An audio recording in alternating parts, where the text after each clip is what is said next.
Saudari-saudara yang dikasihi Tuhan Yesus Kristus, damai sejahtera Allah menyertai saudara-saudara sekalian. Tentu Anda bertanya, kok hari ini nggak pakai batik, pakai jabatan pendeta? Ya, saya sedang bersyukur karena GKI Tasim mendapat lagi seorang pendeta Christian Albert Budiman. Nah, tapi dalam rangka sapaan gembala, marilah kita bersama-sama datang dulu di hadapan Tuhan. Mari kita berdoa.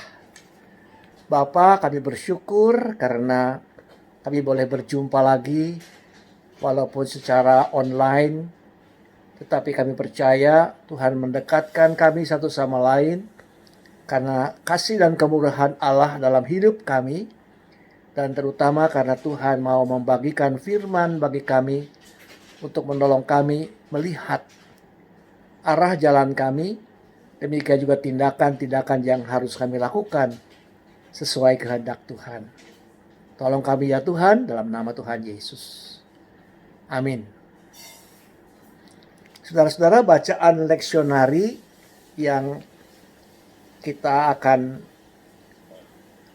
ikuti pada tanggal 8 Februari 2021 ada 3 bagian. Kalau kita sekarang ini mau membaca dulu dari Kisah Rasul 14. Memang bacanya 1-7. Mazmurnya Mazmur 102. Tapi mulai ayat 13 sampai akhir.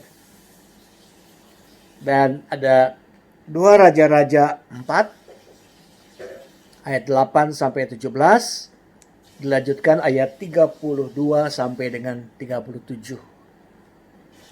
Tapi hari ini saudara-saudara, kita tidak membacakan semua ayat-ayat yang pasti panjang sekali, tapi lebih kepada sebuah ayat dalam Kisah Para Rasul 14, ayat yang ketiga. Kisah Para Rasul 14, ayat yang ketiga. Demikian firman Tuhan. Paulus dan Barnabas tinggal beberapa waktu lamanya di situ. Mereka mengajar dengan berani karena mereka percaya kepada Tuhan. Dan Tuhan menguatkan berita tentang kasih karunia-Nya dengan mengaruniakan kepada mereka kuasa untuk mengadakan tanda-tanda dan mujizat-mujizat. Jadi Kisah Rasul 14 ayat 3 ini Anda boleh baca ulang nanti di rumah masing-masing. Renungkan bersama-sama dengan ayat-ayat lain dalam bacaan leksionari kita pada tanggal 8 Februari 2021 ini.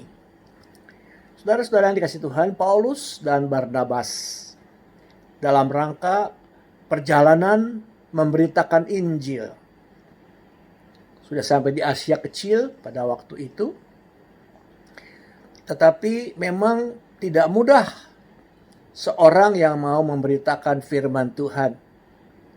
Walaupun dilakukan di tempat ibadah, di sinagog, rumah ibadah orang Yahudi, yang seringkali ditemui walaupun di luar negaranya, tapi ada orang Yahudi, pasti mereka membuat rumah ibadah. Nah, di rumah ibadah itu Injil diberitakan, tapi orang-orang Yahudi sebagian bisa percaya, sebagian lagi menolak. Bahkan bukannya menolak, menghasut, memberikan ujaran kebencian, supaya mengusir Rasul Paulus dan juga Barnabas, dan bahkan mengancam akan melempari dengan batu. Nah, tadi kita membaca ayat 3 dari pasal 14 kisah Rasul ini. Dikatakan bahwa mereka memberitakan firman Tuhan dengan berani. Kenapa? Karena mereka diberikan sebuah kepercayaan. Percaya kepada Tuhan. Mendatangkan keberanian. Mendatangkan keberanian. Tapi bukan berarti mereka mau sok berani. Ya, sehingga walaupun diancam, walaupun mereka diberikan kuasa untuk mengadakan tanda-tanda dan mujizat-mujizat, tapi mereka tidak menggunakan itu untuk melindungi diri. Tidak. Tetapi justru mau menunjukkan sikap bagaimana yang Tuhan mau.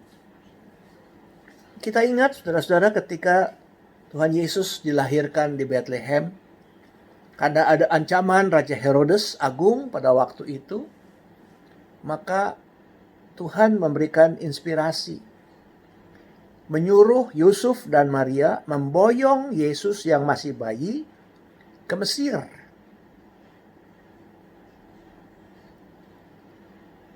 Menghindar. Dan ini memang merupakan sebuah tindakan yang memang ditujukan Tuhan. Tuhan Maha Kuasa. Tapi tidak mempergunakan kekuatan, sesuatu yang juga gaib misalnya, tetapi justru dengan melarikan Yesus ke tempat jauh yang lebih aman. Dan inilah juga yang dilakukan oleh Rasul Paulus dan Barnabas. Tidak mau menggunakan kuasa yang diberikan Tuhan untuk menunjukkan tanda-tanda dan mujizat-mujizat. Ini mengingatkan juga bagaimana jawaban Tuhan Yesus kepada murid-murid ketika mereka mendapatkan, katakanlah, ditutupi pintu masuk ke daerah tertentu. Ada yang usul, Tuhan, apa kami tidak minta saja supaya Tuhan kirim api? Habiskan, musnahkan. Tuhan tidak memberikan jalan itu. Kita lihat Yesus juga seringkali berjalan berputar, bukan takut. Tapi itu jalan yang bisa dipakai. Kenapa?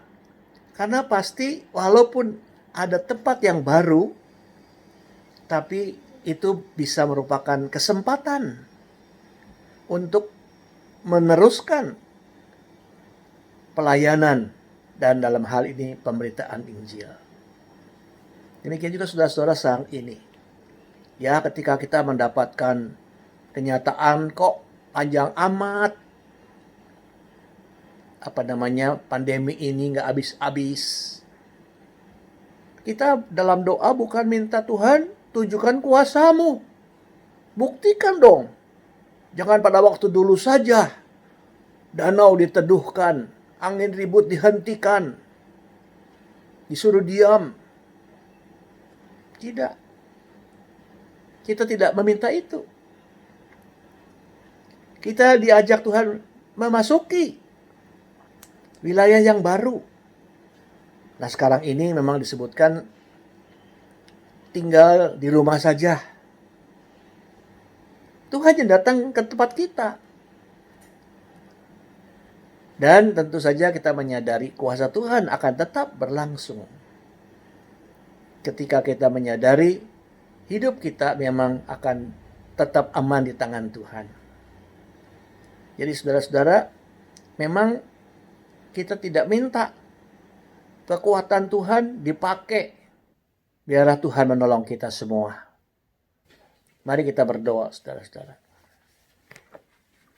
Bapa, kami bersyukur karena kami mempunyai Tuhan yang hidup. Tapi Tuhan yang tidak sembarang menggunakan kemahakuasaannya. Tetapi kami diajak untuk pindah dan tetap melanjutkan tugas panggilan kami. Menjadi garam dan terang dunia.